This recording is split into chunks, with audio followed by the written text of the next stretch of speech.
Hello everyone, my name is Abhishek and welcome back to my channel. Today is episode 2 of GCP Zero to Hero series. In the first episode, we learned about cloud computing. We learned how it is different from traditional IT. We also learned in which aspects customers choose GCP over AWS and Azure. We learned how to set up a free account with GCP and how to access that account using Google Cloud Shell and also using the GCP console. Today's video is going to be even more important because we will start learning things from real-time point of view. In fact, every cloud engineer must have started their journey from this particular step. So we will learn what is GCP hierarchy, how to set up projects in GCP, how to define billing account for those projects, and also how to set up budget alerts or billing alerts for better cost visibility and also cost optimization. As I told you, make sure you watch this video till the end. It is going to be very real time. At any point of time, not only this video, but any video of this series, if you want to do a quick revision, we have these day-wise folders. For example, today is day 2. So you can go to day 2, you will find a README file. Within this file, you will find architecture diagrams, you will find the commands, you'll also find examples for real-time understanding. So after watching every video of this series, you can just do a quick revision through these notes. Start this repo or fork it so that you get updates whenever we update it. Perfect. Now let's start with understanding what is GCP hierarchy. Of course, it is easy to say there is organization in GCP, there are folders, projects, and resources. But the big question is, why do you need hierarchy in GCP? I mean, why do you have to create these things and then finally create resources like a virtual machine or a database in GCP? To answer this question, let's start from traditional IT itself. So in the traditional world, imagine there is a DevOps engineer. So imagine we are talking about a XYZ company, and this XYZ company is an e-commerce company. So they are selling some merchandise online. Previously, they were on premises. They have 6 microservices. Two belongs to UI team. I mean, two services belongs to UI team. Two services belongs to products team, and two services belongs to the payments team. So what this DevOps engineer has done initially when the company started. So DevOps engineer bought a server, maybe from HP or IBM. Within this huge server, DevOps engineer created 6 virtual machines. So basically, using the concept of virtualization, DevOps engineer broke this physical server to logical small servers, which are called virtual machines. So DevOps engineer placed 1, 2, 3, 4, 5, 6 microservices within this physical server. Everything went well. Developers tested these microservices. Then developer told management that we are perfectly fine. Now you can share these services with the QA team. So again, DevOps engineer created something called staging environment so that DevOps engineer can place these microservices and share these services with the QA team. Here, QA team has performed rigorous testing. They said everything looks fine to us. Now you can deploy these services to production. That is, now our e-commerce website can be live.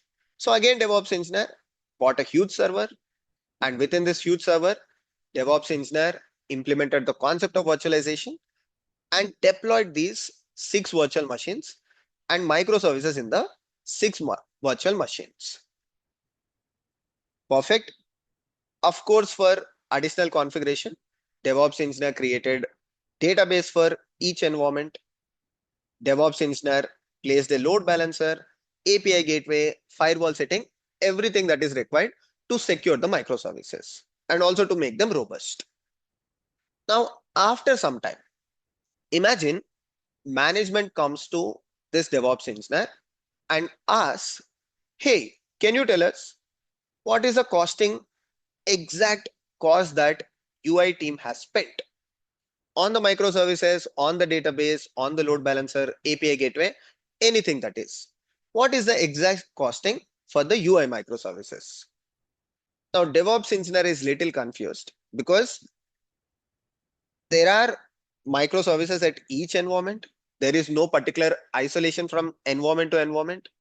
How can DevOps engineer calculate what is the exact cost for microservice 1 and microservice 2? Should the DevOps engineer account the cost for database? Should the DevOps engineer account the cost for load balancer? Then manager or management is asking for UI team expenses. Similarly, management might ask, okay, share the expenses for payments team only within staging as well as production environment.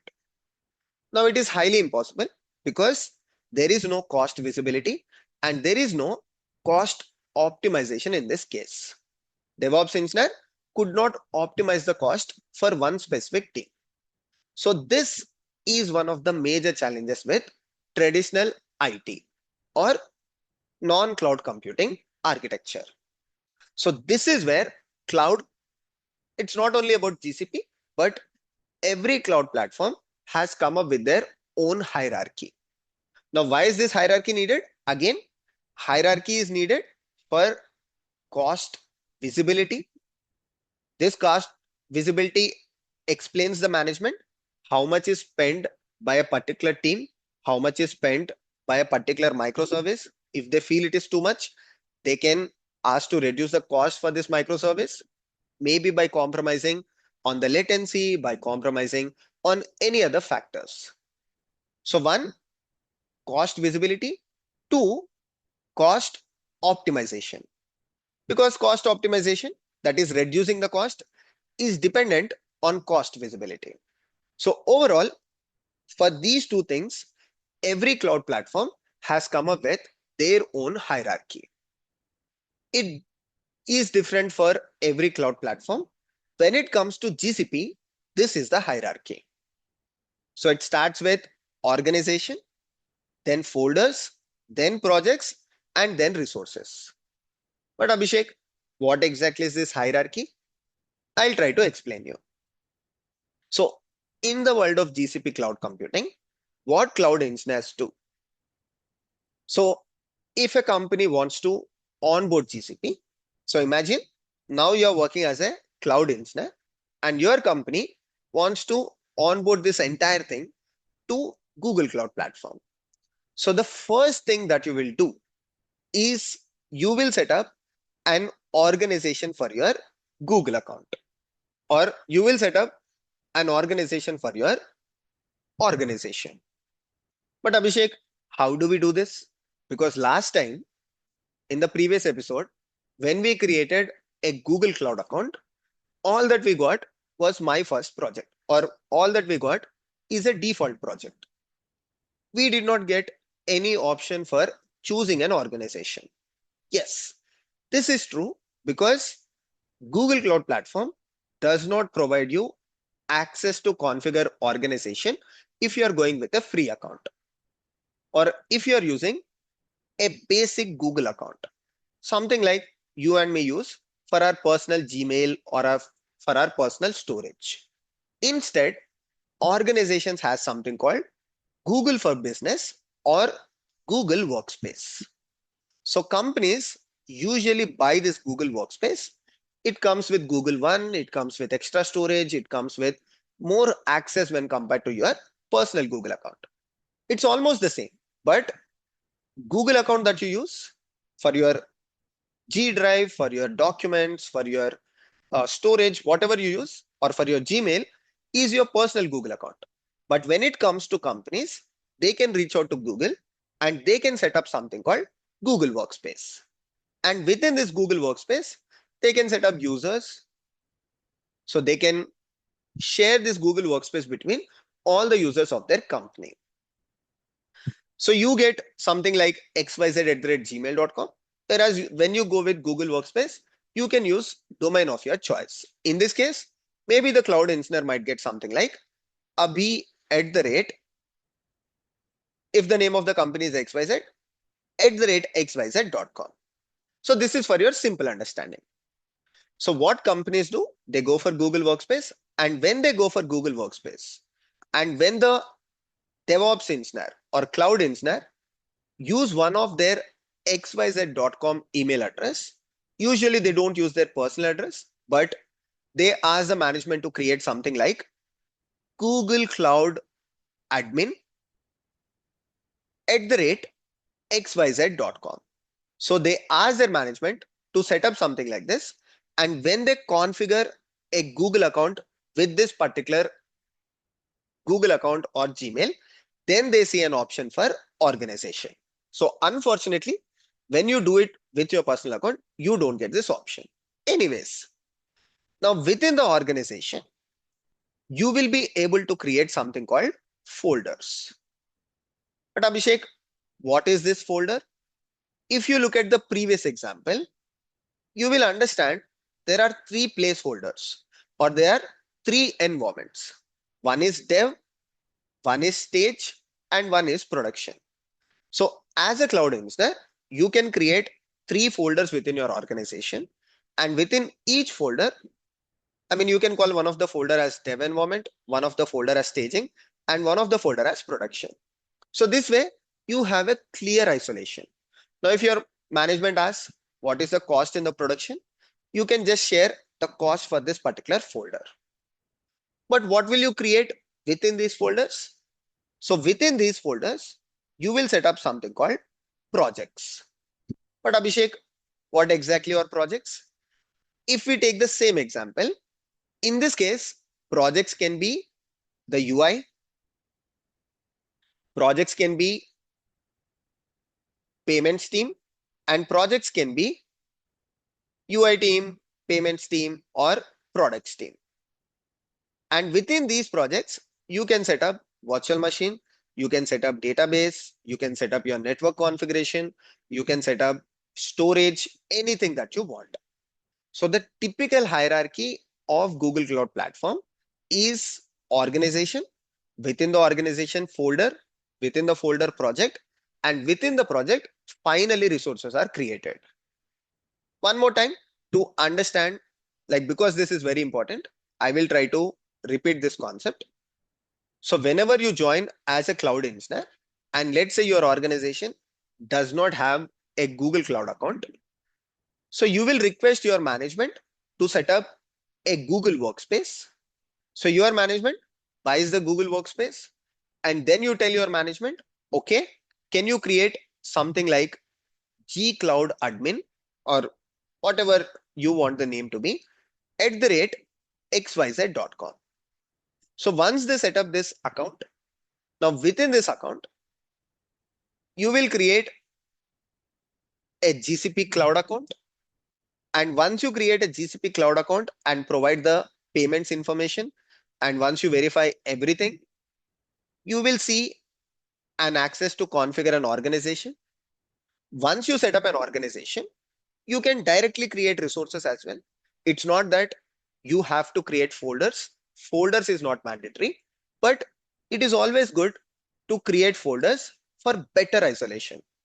So you can set up three folders, one folder for dev, one folder for staging, one folder for prod. And within these folders, you can set up multiple projects. One project for UI team, one project for payments team, one project for products team. And within these things, you can provide the resources or you can create the resources. So now it becomes easy. You can see there is a clear isolation. If someone asks you the expenses for folder, just share, like within GCP, I'll show you. You can head here and you can look at the overall cost and say, okay, this is what it is.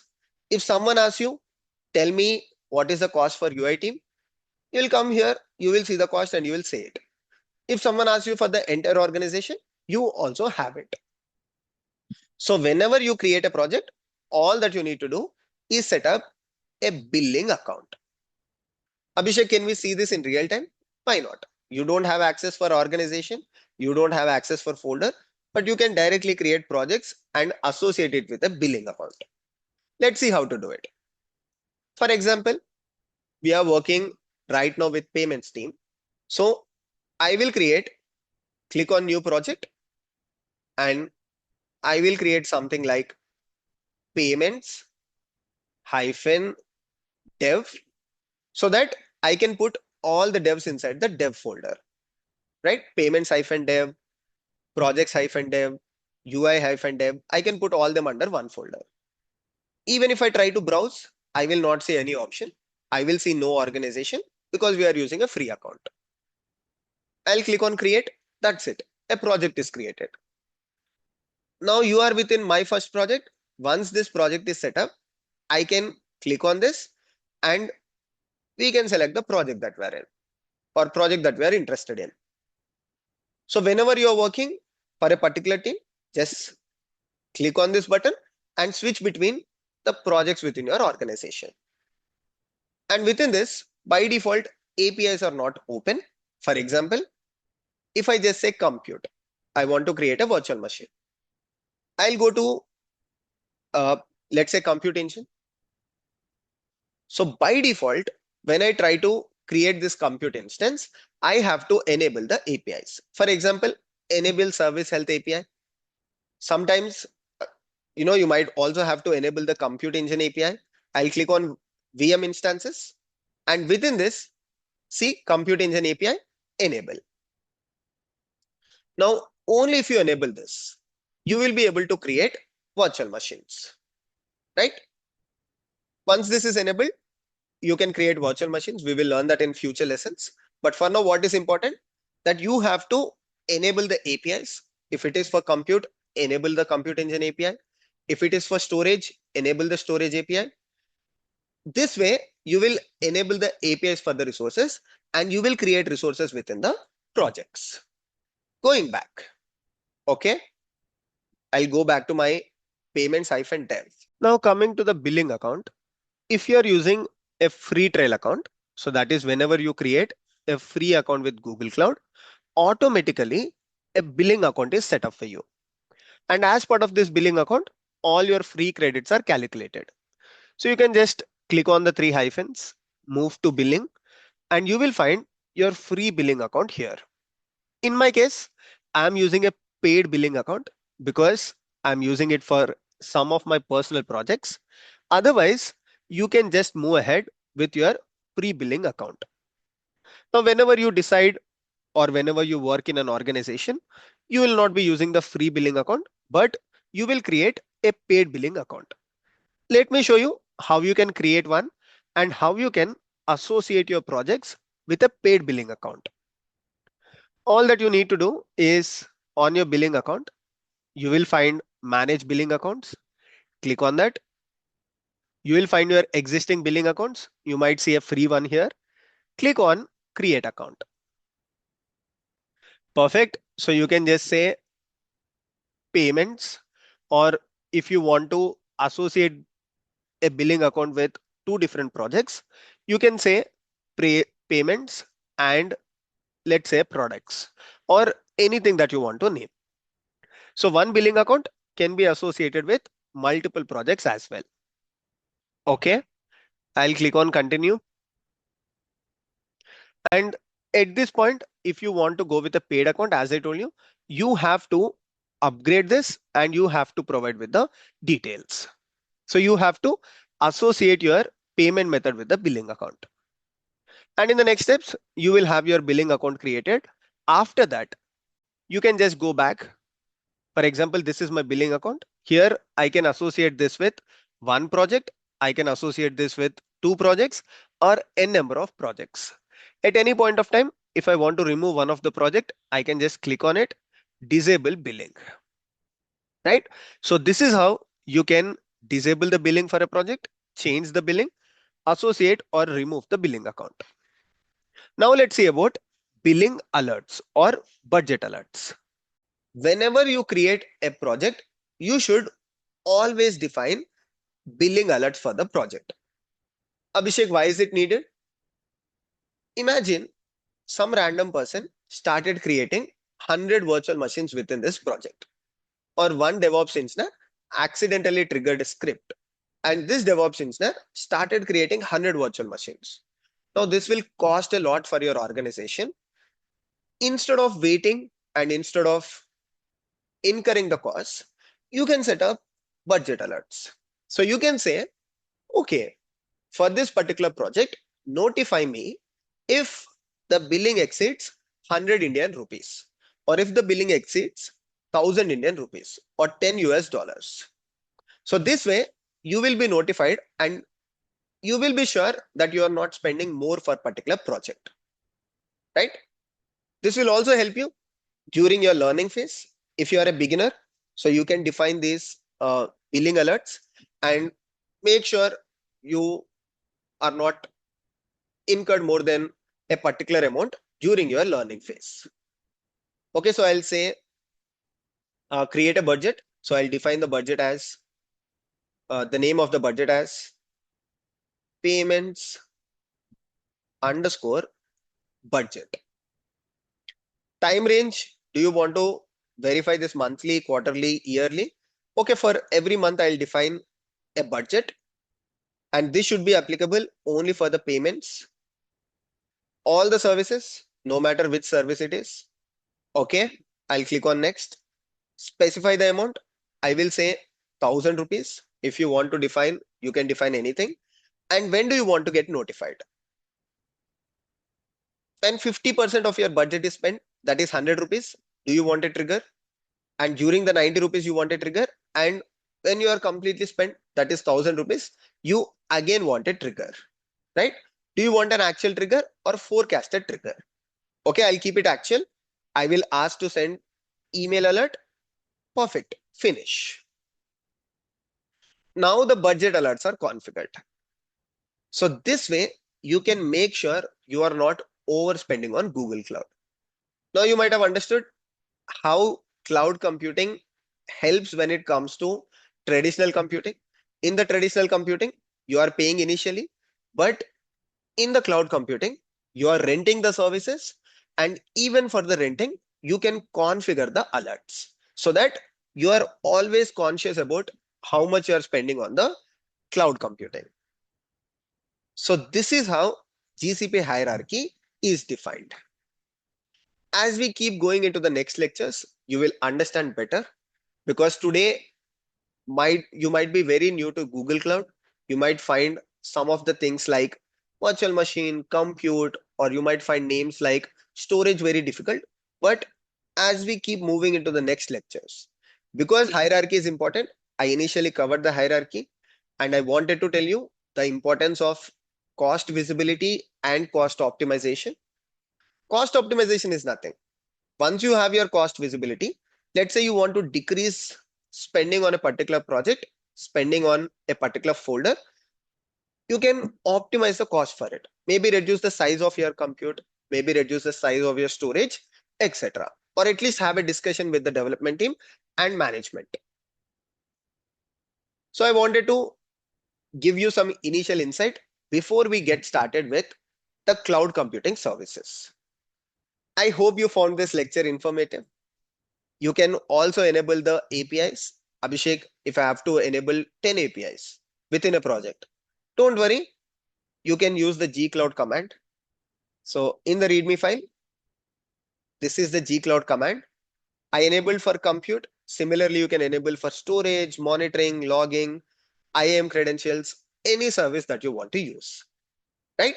So you just have to copy this command, head to your Google Cloud account and click on this gcloud terminal, enable it and fire the command.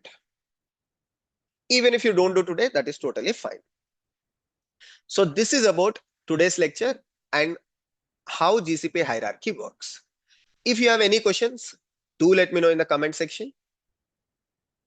And make sure you go through the document or the GitHub repository for your revision.